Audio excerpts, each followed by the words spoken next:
Muito bom dia. Obrigada, Sr. Presidente. Cumprimento a Sra. Secretária de Estado e agradeço a sua presença nesta comissão. Aproveito também para cumprimentar os colegas deputados aqui presentes e permitam-me que comece esta intervenção por uma frase que foi destapada pela Sra. Deputada Ana Sofia, que referiu que vivemos tempos desafiantes. Aconteceram no contexto da União Europeia, há pouco tempo atrás, seriam impensáveis. A questão é que houve uma profunda ingenuidade da União Europeia e, nomeadamente, das lideranças que nos precederam relativamente àquilo que era o quadro de ameaças que vivíamos.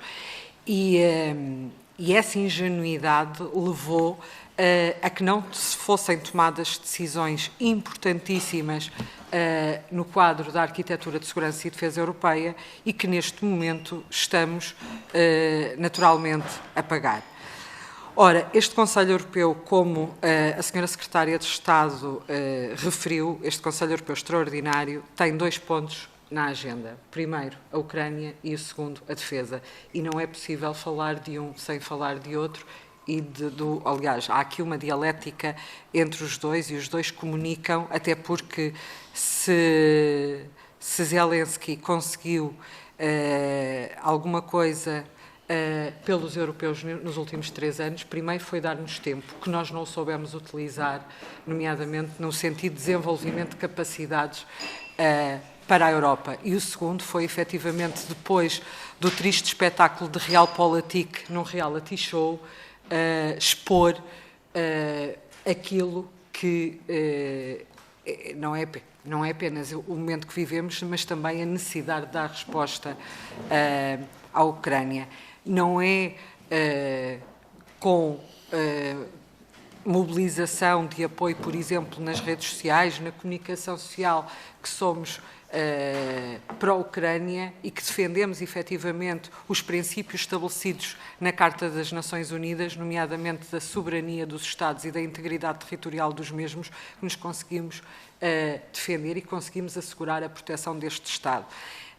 Depois desse triste espetáculo, como eu referia, e do abandono de Zelensky da sala oval, aquilo que nós, aliás, e depois da denúncia por parte do presidente norte-americano que o apoio à Ucrânia iria cessar, aquilo que nós observámos ontem foi que Zelensky, afinal, terá que recuar, e terá que recuar exatamente porque a Europa, apesar do Rearm Europe apresentado ontem, nós não sabemos quanto tempo é que demorará.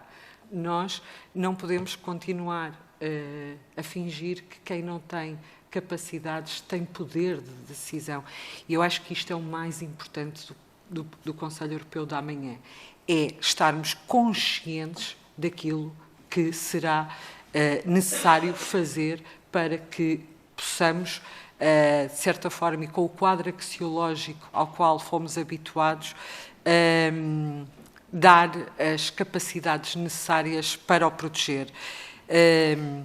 Até porque, e recuperando aquilo que aconteceu entre Chamberlain e Hitler em 1938, na Conferência de Munique, Churchill viria a dizer: entre a desonra e a guerra, escolheste a desonra e terás a guerra. Nós não sabemos se esta política de apaziguamento entre os Estados Unidos e a Rússia, exatamente para falar de paz e porque queremos a paz, aliás, isto tem sido reiteradamente também dito aqui nesta Assembleia da República. Só falam de guerra e devíamos estar a falar de paz. Mas reparem, para falar de paz com a Rússia, basta haver retração da força e saírem do território ucraniano. Falar de paz para a Ucrânia implica a amputação de 20% do seu território. E nós não sabemos se Putin ficará por aí. E depois desta visão, que não é pessimista, mas é efetivamente aquela que temos, eu acho que também nós passamos demasiado tempo a ensinar o príncipezinho de Saint-Exupéry às nossas crianças e esquecemos que noutras latitudes andava a ensinar o príncipe de Maquiavel. E não é possível não entendermos que não há, efetivamente, quadros axiológicos se nós não os conseguirmos proteger. Ora, ontem o Rearm Europe apresentou basicamente 4 quatro pilares. O primeiro, que já aqui foi dito, e foi muito bem referido pela senhora Secretária de Estado, trata-se de libertar a utilização de fundos públicos para a defesa a nível nacional, nomeadamente através da cláusula de derrogação ou escape nacional do Pacto de Estabilidade.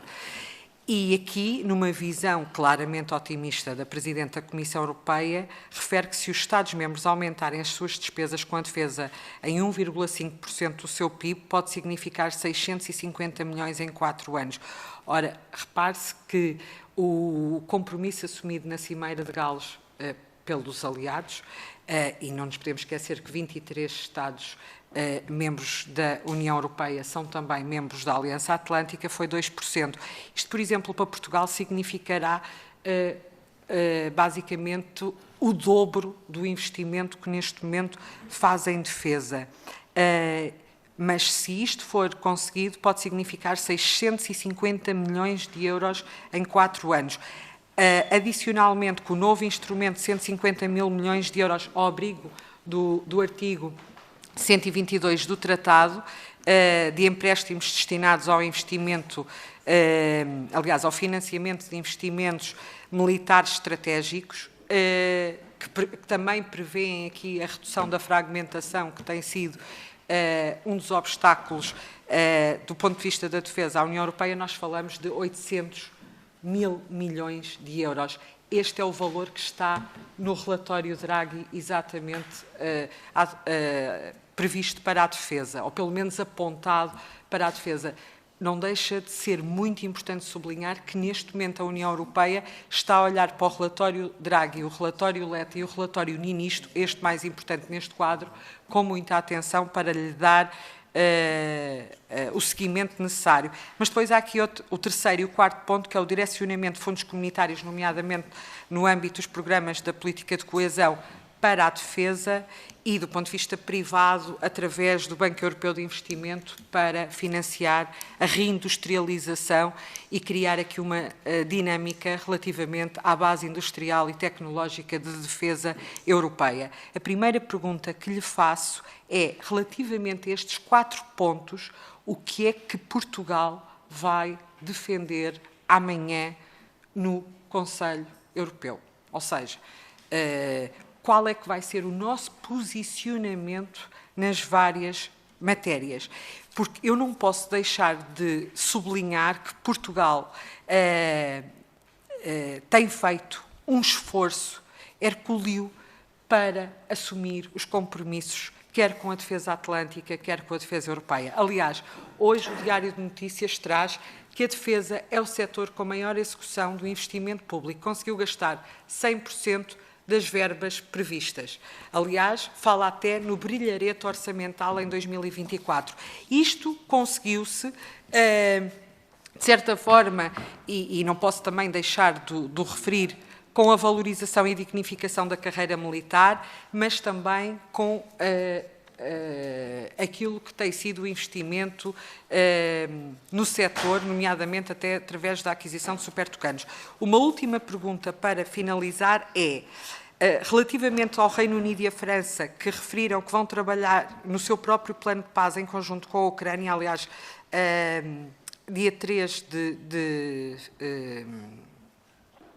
nós tivemos a reunião do dia 3, coloca-se a possibilidade de Portugal fazer parte da coligação de Estados-membros dispostos a integrar, com caráter de urgência, a Força de Manutenção de Paz Europeia na Ucrânia, situação já discutida entre o Reino Unido e a França, como referi. E, para terminar, o Governo português está preparado para estas contribuições ao nível da capacidade de projeção da força e ao nível da prontidão da nossa força. Muito obrigada.